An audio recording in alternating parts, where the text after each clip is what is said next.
Jóvenes, muy buenos días. Estamos nuevamente en una clase de historia y en esta ocasión trabajaremos el proceso de la ocupación de la Araucanía. La clase anterior abordamos el proceso de la colonización del sur de nuestro país en el siglo XIX en nuestra clase por Zoom. Abordamos la incorporación de Chiloé, Valdivia y Yanquihue, el Estrecho de Magallanes y también Isla de Pascua y por qué el Estado chileno quería controlar estas zonas. Recuérdense, motivaciones políticas y también motivaciones económicas. El objetivo de la clase de hoy día será analizar las causas del proceso de ocupación de la Araucanía y sus respectivas consecuencias, qué ocurrió después de este proceso y cómo afectó al Estado de Chile y a los indígenas. A mediados del siglo XIX, la ocupación de las tierras habitadas por el pueblo mapuche aún era un tema pendiente para el Estado chileno. Recuerden la frontera del Biobío, que fue la frontera que dividía a los españoles de los indígenas. Hacia la década de 1860, los habitantes de la Araucanía, en su mayoría mapuches y pehuenches, gozaban de cierta autonomía y libertad para conservar sus costumbres. Muy importante, entre comillas, cierta autonomía. Y les dejo esta siguiente pregunta para comenzar la clase. ¿Por qué se desarrolló la ocupación de este territorio? ¿Por qué para el Estado de Chile era importante ocupar la Araucanía? ¿Qué motivaciones tenía?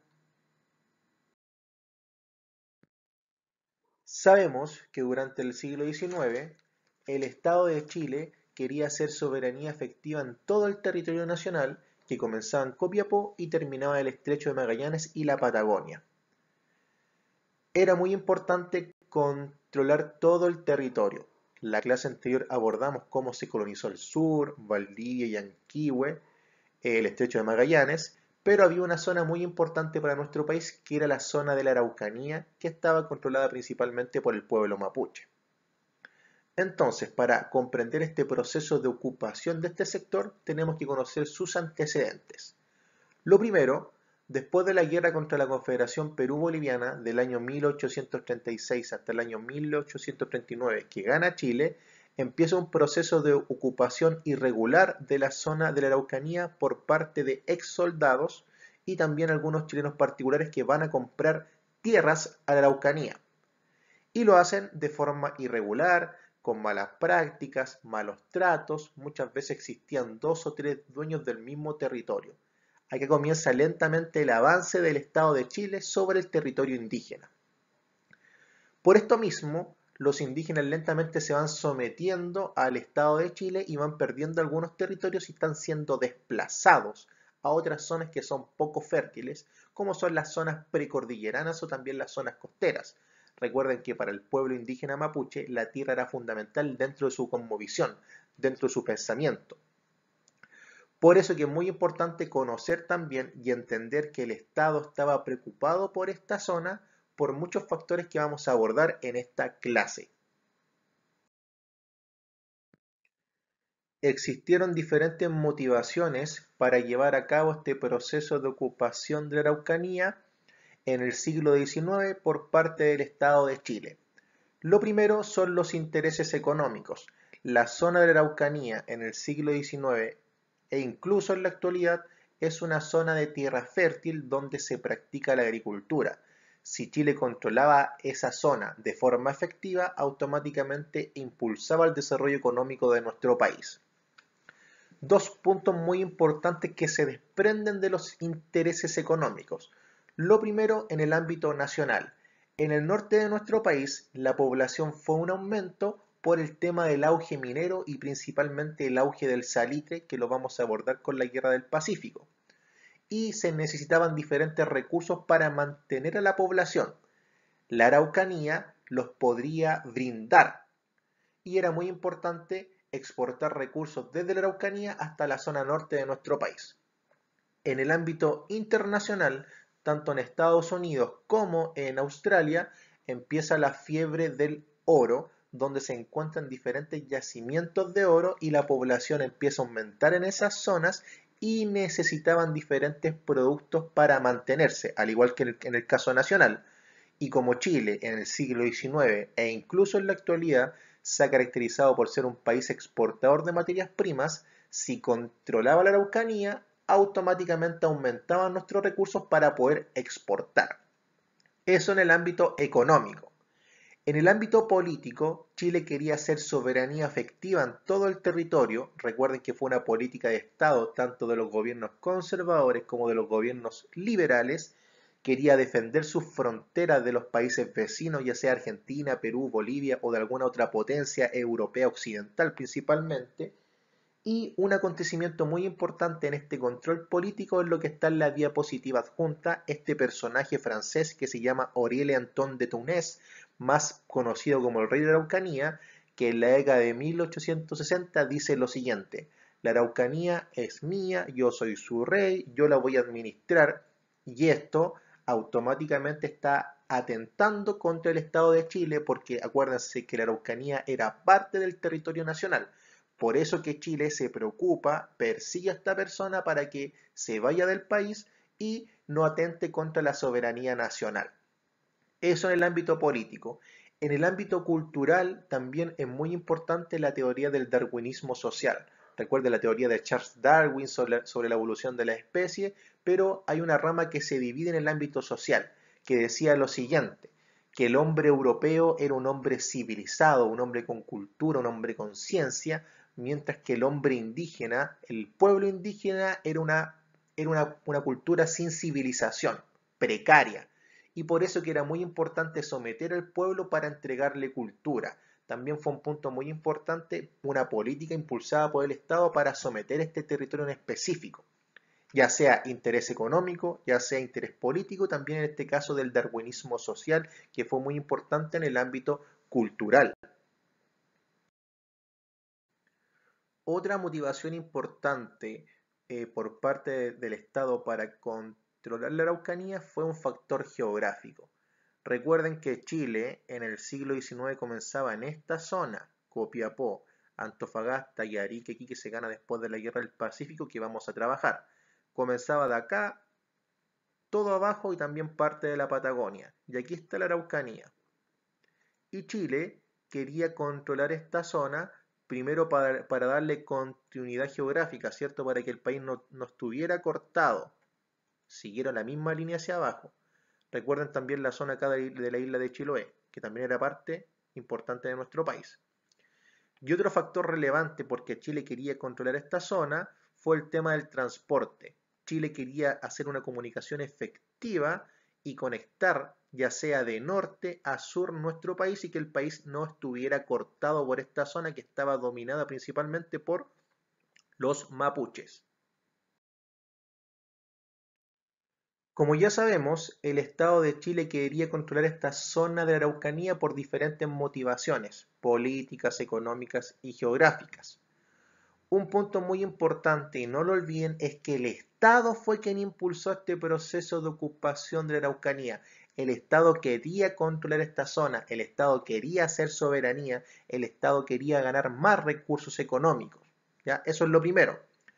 Lo segundo, y es muy importante también, en el año 1866 se dicta una ley donde el fisco, o sea el Estado, puede ser el único comprador de tierras en el territorio indígena de la Araucanía. Por lo siguiente, recuerden que después de 1840 muchos chilenos compraban territorios en la Araucanía de forma irregular. Habían 2 o 3 dueños del mismo territorio y esto atentaba directamente contra el Estado, contra la soberanía efectiva y también contra los recursos económicos. El Estado, para llevar a cabo este proceso de ocupación de la Araucanía, contrata a un militar chileno que se llama Cornelio Saavedra, que empieza este proceso de ocupación en la década de 1860. ¿Qué dijo esta persona en su plan para controlar la Araucanía? Dijo: tenemos que avanzar militarmente en el territorio, construir diferentes ciudades, por ejemplo Lebu, Cañete, Purén, entre otras, y aparte entregar cultura a estas personas que no lo tenían. Recuerden la idea del darwinismo social, de lo civilizado y lo no civilizado, que serían los indígenas.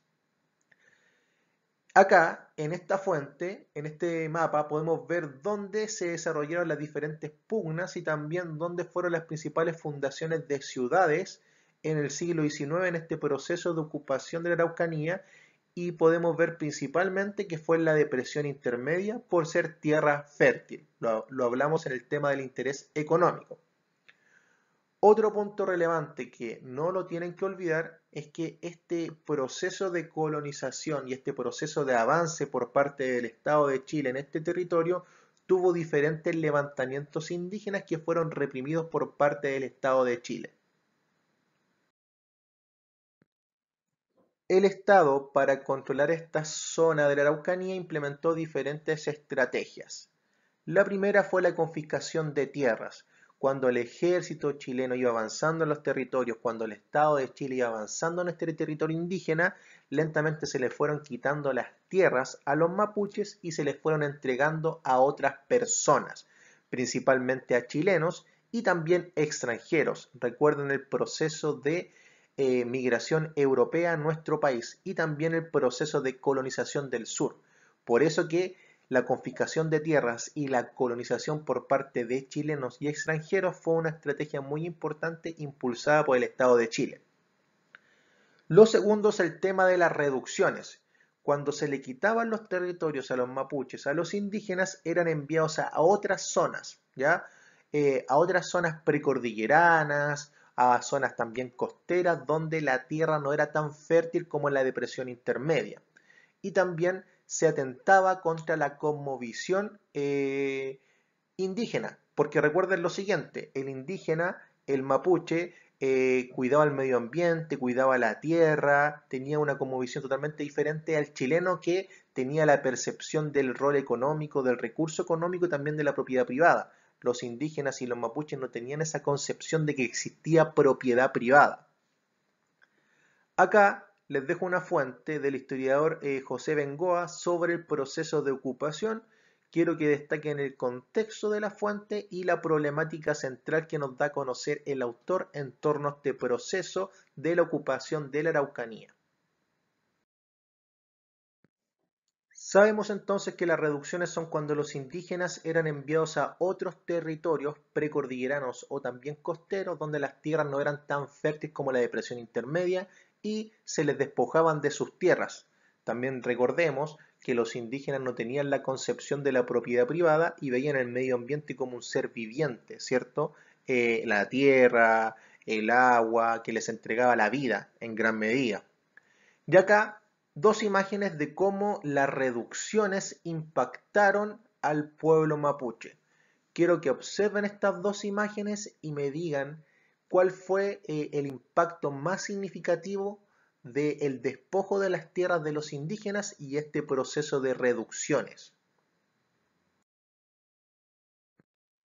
A continuación, observamos un análisis de fuente en torno a dos visiones sobre el proceso de ocupación de la Araucanía. Quiero que lean ambas visiones y respondan las preguntas que están a continuación. Primero, describe la postura de cada autor frente a la ocupación de la Araucanía. Cada autor tiene una postura en este proceso y lo dice de forma explícita. ¿A qué factores o estrategias le asigna cada uno mayor importancia? También da a conocer una estrategia que hemos abordado en la clase hoy día. Segundo, indica qué elementos comunes se pueden reconocer en ambas fuentes.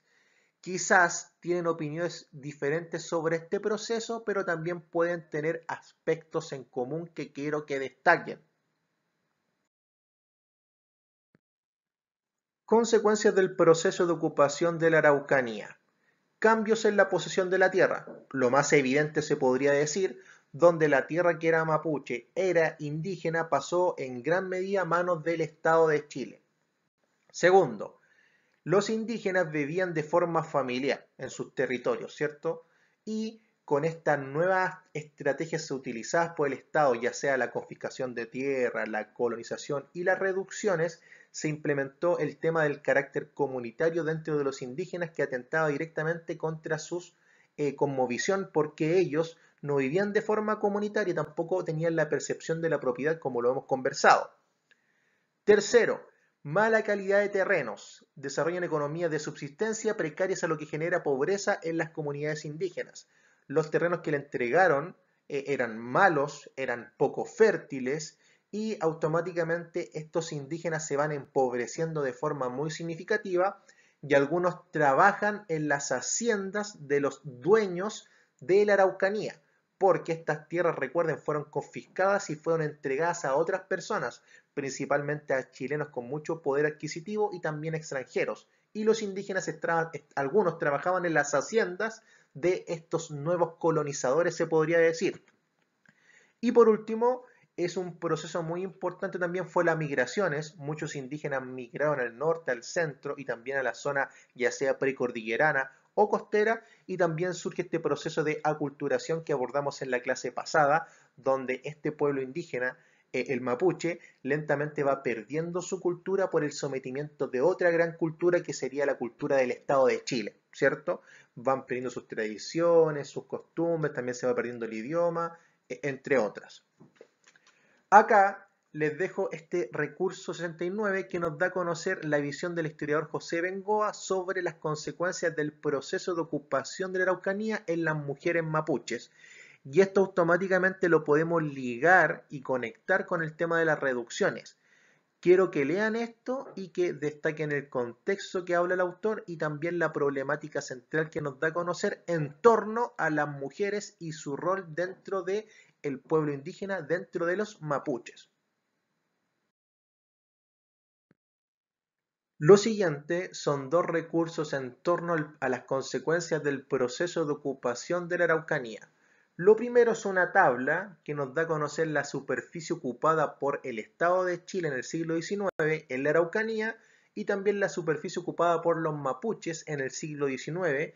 Quiero que observen ambas superficies y que puedan explicar por qué creen que fue aumentando la superficie chilena y fue disminuyendo la superficie mapuche. Lo hemos abordado en la clase. Segundo es un testimonio de Lorenzo Colimán, descendiente de un lonco mapuche, que nos da a conocer su pensamiento en torno al proceso de ocupación, y quiero que destaquen dos impactos o dos consecuencias de este proceso de ocupación sobre el pueblo mapuche que lo da a conocer el testimonio de Lorenzo Colimán. Debate histórico sobre el proceso de ocupación de la Araucanía. En la historia siempre existen diferentes visiones en torno a un proceso histórico estudiado. En el caso de la ocupación de la Araucanía, esto no queda ajeno. Acá tenemos dos visiones, una visión chilena en torno al proceso y una visión mapuche en torno al proceso, y quiero que lo contrasten ambas visiones. Otro punto relevante que tenemos que tener presente en este debate histórico sobre este proceso es cómo ha ido cambiando el concepto. En el siglo XIX, en este proceso de ocupación, se ocupaba el concepto de pacificación más que ocupación de la Araucanía por parte del Estado de Chile, pero en el transcurso del siglo XX, la historia fue cambiando el tema de cómo llamar a este proceso y se fue ocupando más ocupación en relación a pacificación de la Araucanía. Por eso aquí también yo quiero que ustedes analicen y piensen qué fue. ¿Fue pacificación? ¿Fue ocupación? ¿Fue incorporación? ¿Fue anexión de la Araucanía? ¿Qué piensan en torno a este proceso histórico que acabamos de estudiar? Actividad de la clase. Pregunta número 1. ¿Por qué hoy se prefiere llamar a este proceso ocupación de la Araucanía? ¿Por qué no se llama pacificación o incorporación o anexión? ¿Es posible que en el futuro cambie la denominación de este proceso? ¿Por qué en un futuro próximo se podrá llamar de otra forma este proceso histórico que estudiamos hoy día? ¿Cuál fue el impacto de la aculturación sobre los indígenas? ¿Fue un impacto positivo, negativo? Entreguen un argumento que sustente su respuesta. La clase de hoy día fue lo siguiente: trabajamos el proceso de ocupación de la Araucanía en el siglo XIX en nuestro país, abordamos sus causas y efectos, trabajamos los antecedentes de este proceso, las diferentes motivaciones económicas, políticas, también culturales y geográficas, y abordamos cómo era el proceso con Cornelio Saavedra, el impulso estatal, la fundación de diferentes ciudades también. También trabajamos las estrategias de ocupación, la confiscación de tierra, la colonización, las reducciones y sus respectivas consecuencias. Esa fue la clase de hoy día. Cualquier duda o consulta me la hacen saber. Que estén muy bien. Saludos para ustedes y para sus familias y nos vemos en la siguiente clase de historia. Adiós.